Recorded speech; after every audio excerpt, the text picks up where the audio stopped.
Singosari. Karena gede ya, parkiran luas gitu.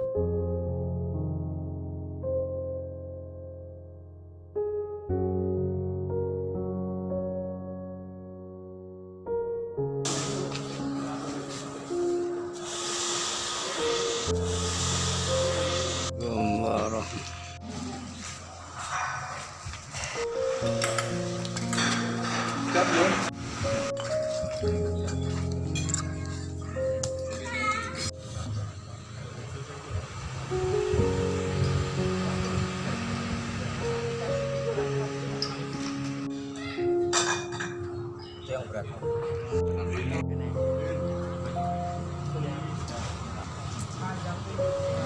Amin.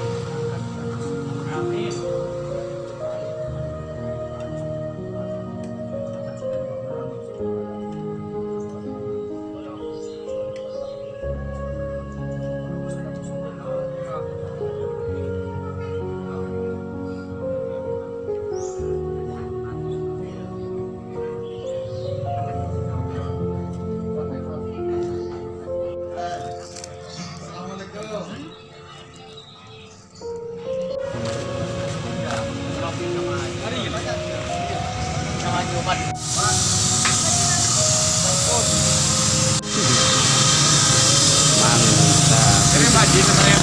Masya Allah. Murenyang di dunia wal akhirah. Amin, amin. Dunia wal akhirat.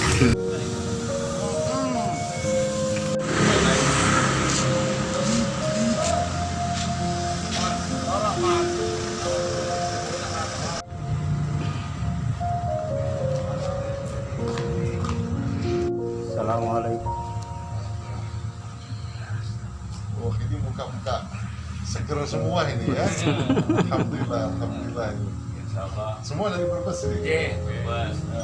Tegal, Pak Haji. Oh, Tegal. Ini Pasuruan. Habib Taufik. Belum pernah saya Ini akrabnya sama Santi, Beb. Sekolahnya bareng semuanya. Saya, beliau, Santi. Saya SMA 2. Beliau Taufik, saya kenal. Semua ya, insyaallah. Antum Tegal. Tegal. Tegal. Orangnya Habib Thohir. Apa namanya? Bakir. Maaf. Maaf. Ada. Nah, apa namanya? Oh, ya tahu. Saya ke rumah ke pesantren beliau. Kalau pertemukan hari ini, Beb. Alhamdulillah. Habib Ibrahim udah hadir ya. Ibrahim dia kerja. Karena kemarin sudah bercuti sama kakaknya, adik-adiknya semua, jadi dia nggak bisa datang. Yang penting sudah ketemu juga neneknya.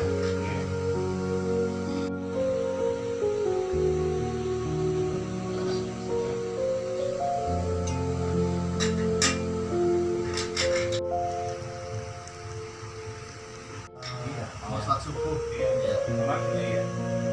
kalau sholat subuh selalu di masjid setiap sini, nanti ini yang sholat.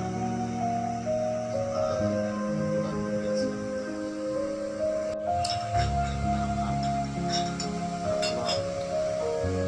Mas, kita Habib Ibrahim saya ajak makan sate gitu. Dan terkenalnya gini. Nah, kata beliau nggak mungkin mau kan hujan, jadi turun mobil juga akan hujan besar sekali satu malam itu. Nah, terus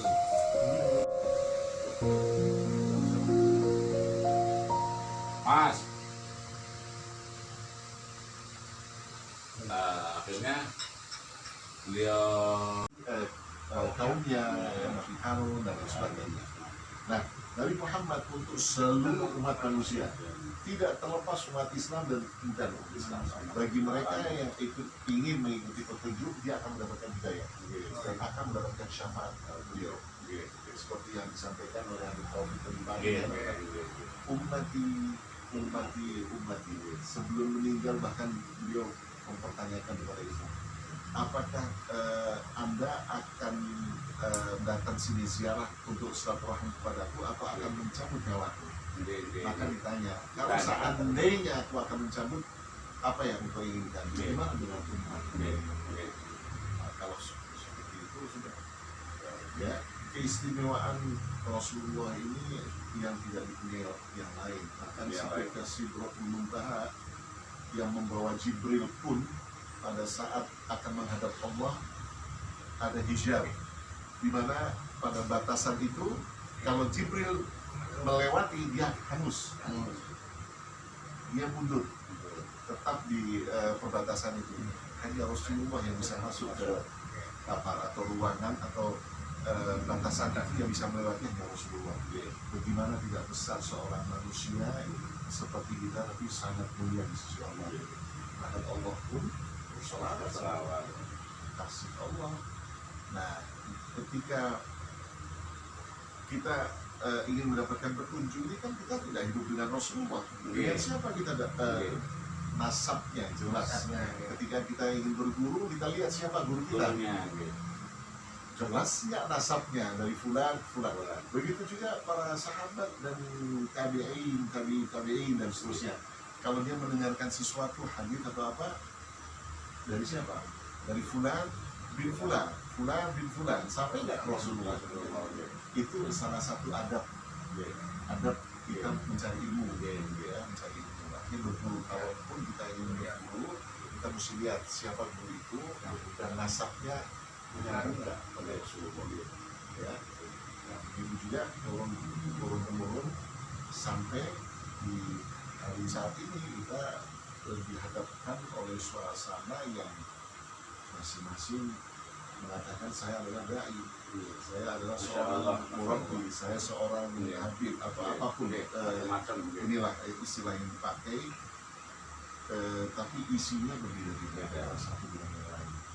Ya, bahkan seperti Habib Ali bin Muhammad bin Hussein Al-Hashimi ini, muridnya sampai ke Indonesia itu Kiai Haji Hashim Asy'ari, ya, membawa ilmu dibawalah ke Indonesia itu, dan disitulah akhirnya tersebar ilmu yang kita gunakan, kita pakai sekarang ini, nasabnya jelas semuanya, ya. Ini memang satu tantangan buat kita dalam mencari ilmu. Kalau tadi disebut Menteri Keuangan dan lain sebagainya, bisa saja bukan dari beliau yang memberikan gelar itu manusia, karena dia wali yang sudah memang ada Allah memberikan, membuka sirnya, rahasianya kepada orang-orang tertentu. Kepada siapa? Yang hidupnya disumbangkan untuk dakwah, untuk umatnya siapa? Rasulullah. Dan mereka pada umumnya memang orang-orang yang tidak berharta, hartanya habis untuk umat. Ya. Bahkan kalau ceritanya kita sudah berada di keluarga Itali, begitu hormatnya, baktiannya kepada orang tua, ya kan? Tidak semua harta dan nyawa pun diberikan, diserahkan untuk umat. Ini suatu yang belum tentu bisa diterima dilakukan oleh kita ini, kan? Yang masih tinggalnya ke dunia di bagaimana kita bisa memperkaya diri dan seterusnya. Tapi sosok seorang Habib Ali itu, insya Allah itu, ya, dia telah menyumbangkan kisah hidupnya seperti suri tauladan yang tadi contohkan oleh kakeknya beliau, yaitu Nabi Muhammad. Nah, ini yang perlu dicontoh, bagaimana para wali ini mereka memberikan contoh kepada kita, cara mendidik pun juga ada contohnya, cara menghadapi seorang yang lebih tua seperti apa, seorang guru seperti apa, kemudian tugas kita seperti apa. Sehingga ya alhamdulillah sekarang malah pondok-pondok pesantren, ya. Tapi lagi-lagi ini satu tantangan sebenarnya buat kita, ya, dalam bagaimana cara kita menghadapi dunia yang tidak jelas juntrungannya kemana, gitu, ya. Pesantren tapi ujungnya justru untuk yang lain, ya. Artinya bahkan belum pernah dengar, ya, artinya sebagai menteri keuangan Allah, gitu, kan. Karena Tapi pernah mendengar Habib cerita itu. cerita bahwa dia adalah menteri ya, Iya. seakan-akan menteri lah. Iya, Ya. iya, iya. Kalau menteri keuangan saya belum pernah dengar. Mungkin saja ada gelar itu yang orang memberikan gelar itu, tapi kalau gelar itu jadi bukan orang yang Dia sendiri. dibawa atau bahkan yang tidak tahu asal usul ilmu kaidah. Jadi ada ini ilallah, seorang yang berdakwah ini, apalagi wali yang seperti itu, hakikat ilmu hakikat ini mereka tinggi. Nalarnya sudah bukan nalar kita semua. Nah, siapa yang bisa menilai mereka? Ya, orang-orang yang selevel dengan mereka. Gitu. Adapun kadang-kala di dalam kehidupan ini memang ada manusia yang mengkuduskan seseorang, akhirnya menjadikan orang itu sudah kelewat batas. Gitu. Seperti ya ada contoh-contoh atau sejarah. Saya sendiri kalau memang itu ada yang memberikan seperti itu dan dari seorang wali ya aja. Misal Romo Yai Hamid, Romo Yai Hamid kepada mereka ya. Nah, ada orang yang kena langsung, yang mengenal dan pernah mengalami keadaan itu. Ya, nah akhirnya keluarlah predikat status seperti itu seakan-akan lah itu untuk mempermudah sebenarnya untuk masyarakat. Rasulullah itu termasuk ini sekali pesat sekali perkembangannya. Saya dengar itu yang dulu tidak pernah sepi lah, tidak ada syiar Islamnya, tapi berkat hal Solo ini berkembang pesat ya di sana. Memang dari teman saya sendiri kemarin ini baru sampai wakil bupatinya marah-marah waktu pencoblosan yang 2000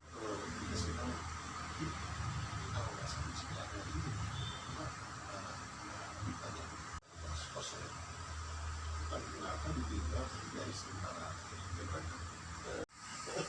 jadi ternyata kita nggak tahu ya Allah melalui hamba ini. Nah, ada orang-orang tidak percaya begitu. Biasa membuka hijabnya, dia hidayah sama dia, sehingga itu bid'ah, ini ya, tidak apa juga dia yang mengatakan seperti itu sudah beda. apa saya tanya ada Pak Yai, Pak Yainya bilang Pak Yainya ada di dalam rumah, terus di dalam rumah katanya sudah ada yang nemuin. Padahal Yai sama apa dipegang gitu. Jadi yang gini-gini nyata, tapi kita dikasih dibuka di satu rahasia ini loh, kebesaran Allah. Kan ini saksi hidup ya dari apa saya sudah sepuh tapi cerita kalau begini ekonominya tidak pijat. Kalau jagung dulu Beb, Iya. yang apa Ya. wajib ya.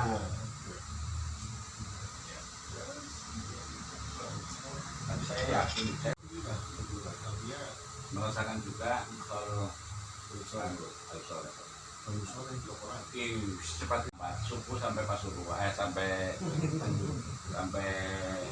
Tanggul, sholat subuh masjid. Saya sama teman-teman sarapan, udah sarapan jam selesai masuk, udah terblokir, kira-kira 1 kilo, nggak speaker pernah mendengarkan, jauh. Akhirnya saya duduk aja. Duduk, ada orang Surabaya, orang Madura, tapi dari mana, SKSD Madura. Terus ini gimana? Ya udah nggak tahu, polisinya edan katanya. Polisinya gini, orang mau sholawat nggak boleh, mau ngaji nggak boleh gitu. Nah, terus saya duduk, saya ingat sejarah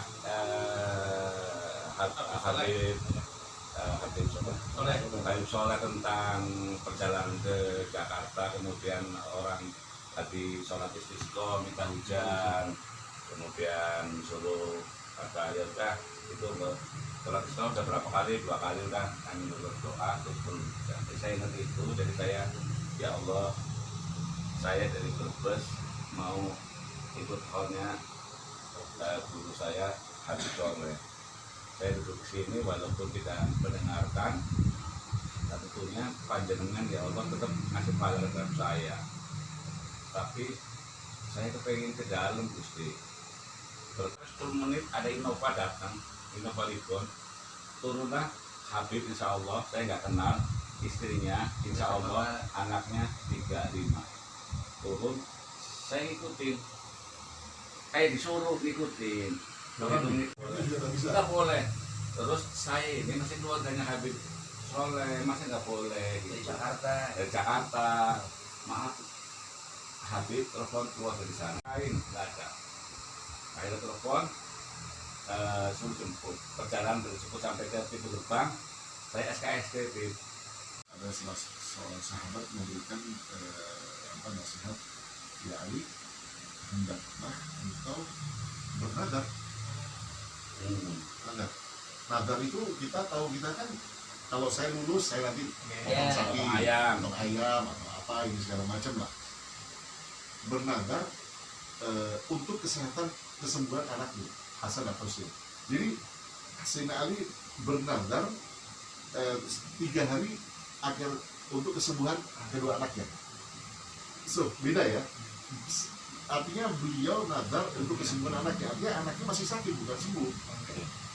3 hari betul-betul.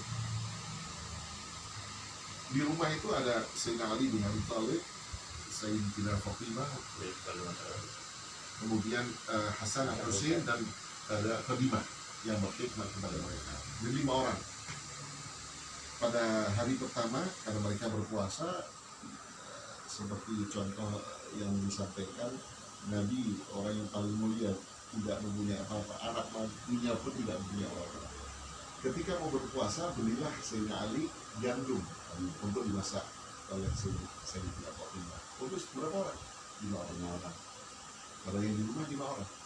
Ketika Sayyidina Ali mengatakan ke istrinya, aku mulai esok hari akan berpuasa, Sayyidina Fatimah, untuk kesembuhan anak kita, aku ingin berpuasa. Fatimahnya dengar, begitu dia, saya mau berpuasa juga. Allah. Hasan dan Husain ketika dengar itu, mereka ini dinadarkan oleh ketiga orang yang ada di rumah ini untuk kesembuhan mereka, kami pun akan berpuasa. Allahu Akbar. Jadi kelima-limanya berpuasa semua. Hari pertama dibelilah gandum oleh Sayyidina Ali untuk dimasak untuk berlima. Hari pertama masak, mendekati maghrib ada orang dan Sayyidina Ali bertanya, siapa? Yatim. Ya. Artinya saya adalah yatim. Itu tak itu. Ya Abdullah, ini hamba Allah, saya punya 5 orang di rumah, sudah 3 hari tidak makan. Allah. 5 orang, dan 5 orang diperuntukkan oleh Sayyidina Ali membeli gandum untuk dimasak.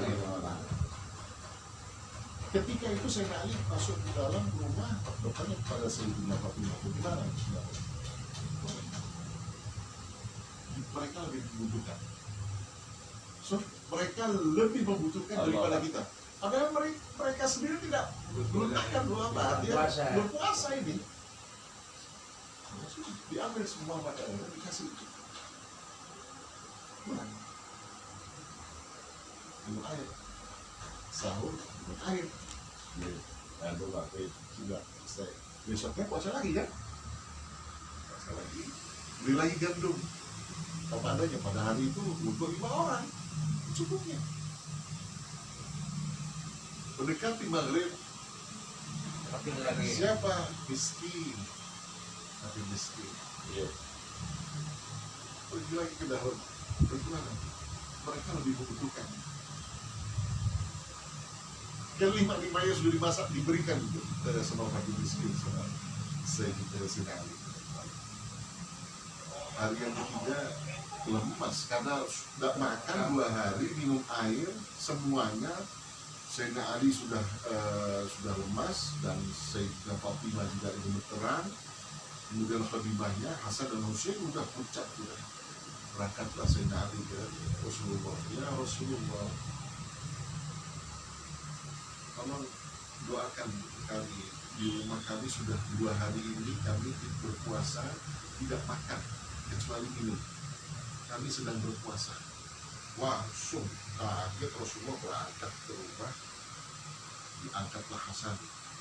Ya Allah, jangan kau tinggalkan ya Allah keluargaku kelaparan. Pada saat itu turun ayat bahwa sesungguhnya orang yang paling mulia bersedekah ketika dia memberikan sesuatu yang dia butuhkan untuk orang lain.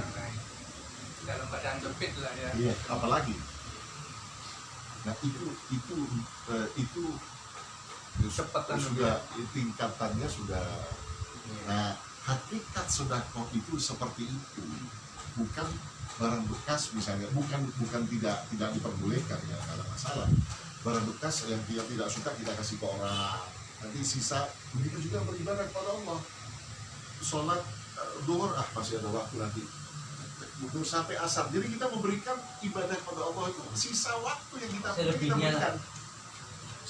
Selebihnya kita gunakan untuk kepentingan dunia kita.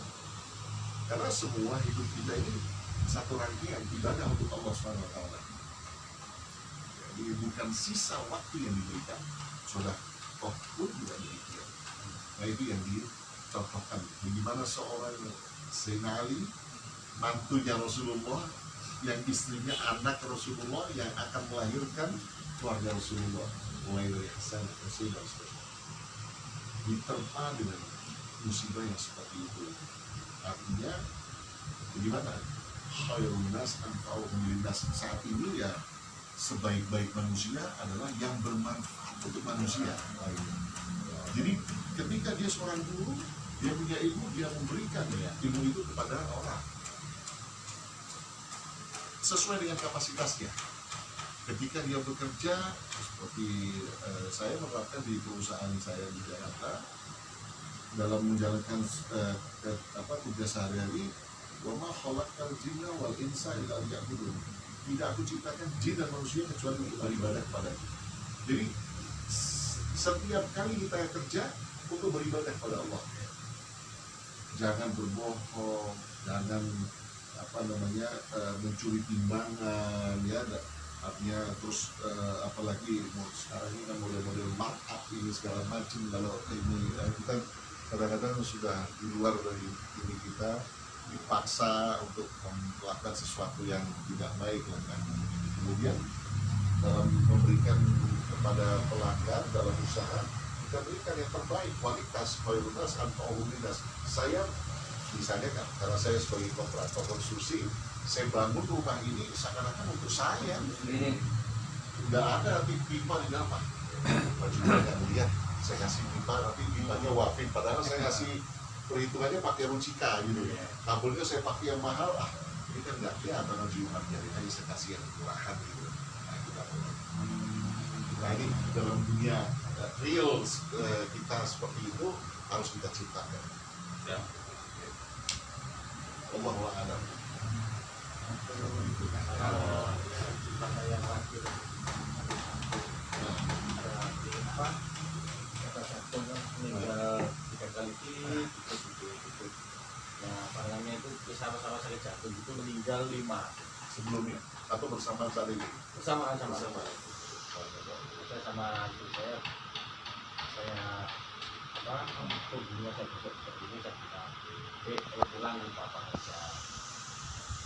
Saya doa sama Allah, kalau memang saya itu selamat ya Allah, saya akan lakukan karena ini sholat keluarga saya itu. Jadi masa kita buat langsung juga sehat. Sampai sekarang nggak operasi itu. Alhamdulillah masih ya. Tenang. Amin. Amin. Amin. Kalau lancar, kembali sedekah, kembali syariah, terutama senang haul. Meninggal mengkhotimah bersama ajeng Rasul bersama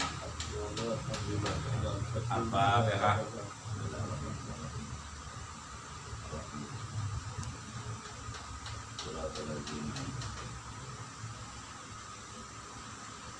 Amin. Alhamdulillah rabbil alamin, alhamdulillah syakirin, alhamdulillah Amin ya Allah.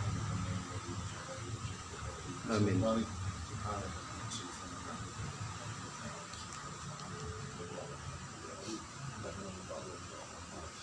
Allahumma sholli wa sallim ala sayyidina wa sholli wa sallim ala sayyidina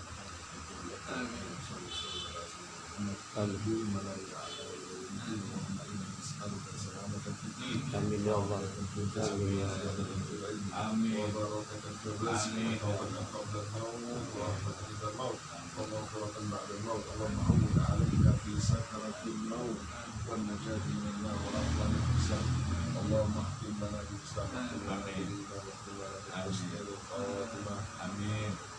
اللهم إنا أعوذ بك من الهم والحزن وأعوذ بك من العجز والكسل وأعوذ بك من الذل والبخل وأعوذ بك من غضب الدين والفجر. اللهم يا رب إنك عليم وأمر dalam segala Amin. dalam mengaruhi kehidupan ini ya Allah. Amin ya Allah. Kesehatan, Amin. umur panjang ya Allah. Ya Allah, mudahkan ya Allah segala urusan hati ya Allah, dunia wal akhirah ya Allah. Sehatkan saudara-saudara kami yang sakit, mudahkan kami dalam perjalanan untuk menuju silaturahim ziarah pada hal-hal yang akan diselenggarakan dimanapun itu berada ya Allah. Berikan keberkahan para wali-wali ya Allah ya Karim ya Rahman ya Rahim. Berikanlah keberhasilan. Amin. Barokah ya Allah. Apa yang kami usahakan ya Allah. Amin. Rabbana atina fid dunya hasanah wa fil akhirati hasanah wa fil akhirati hasanah wa qina adzaban nar. بفضل سبحان ربك رب العزة عما يصفون وسلام على المرسلين والحمد لله رب العالمين. ربنا تقبل آمين. آمين يا الله. دعانا يا الله. آمين يا الله. آمين يا الله. وصلاتنا وركوعنا وسجودنا. آمين يا رب العالمين. تقبل كريم يا الله.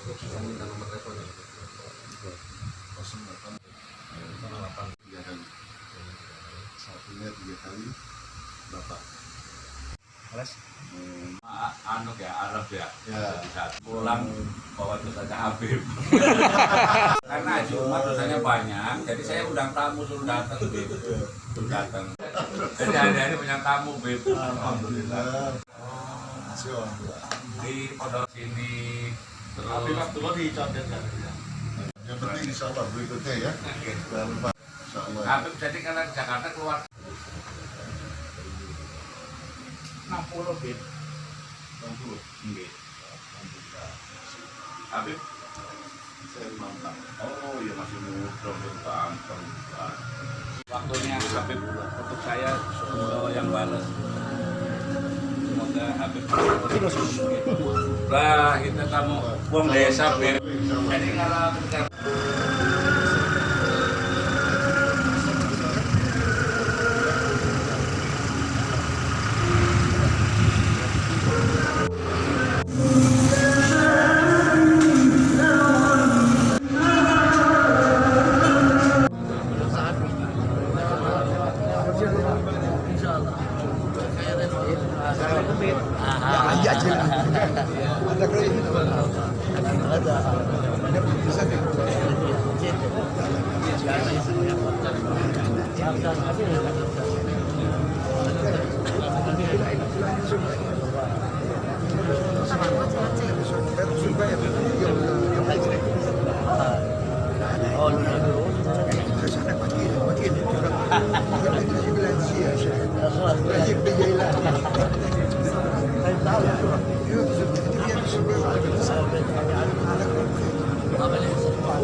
Kasih jalan, lewat.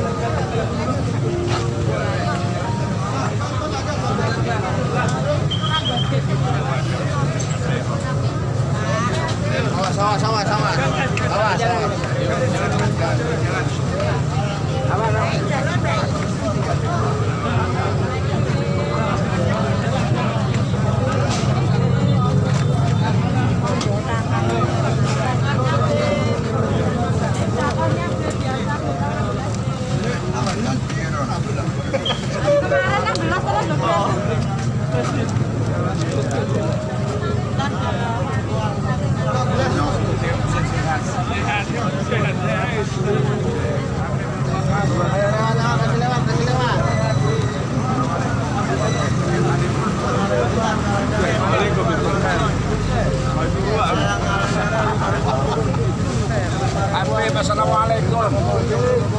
Saya Umar.